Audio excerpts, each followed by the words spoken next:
माखन के गोला हो माखन के गोला।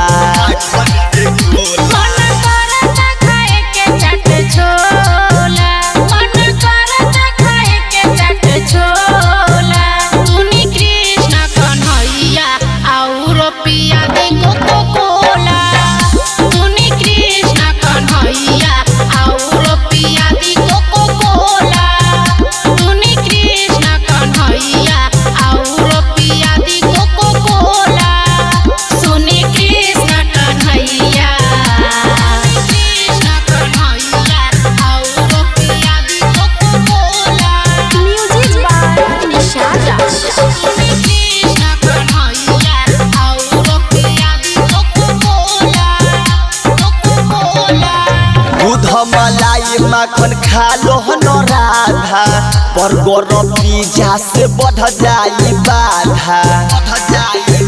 सुनी हमारा के न बुलाई जी जल्दी जाके बाजार से लाई जी। लहई के तानी खा लो जमूला हो खा लो जमूला।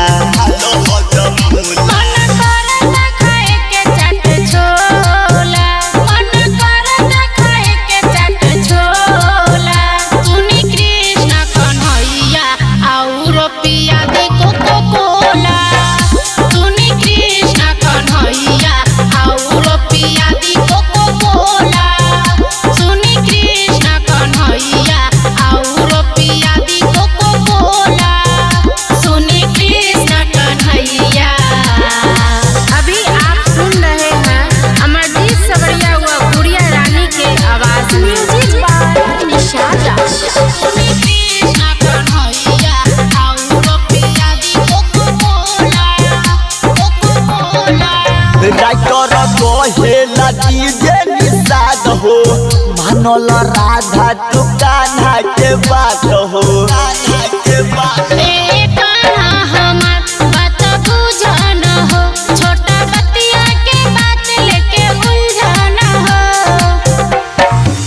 गुड़िया मस्जिद भले पर मोर पैया हो पर मोर पैया।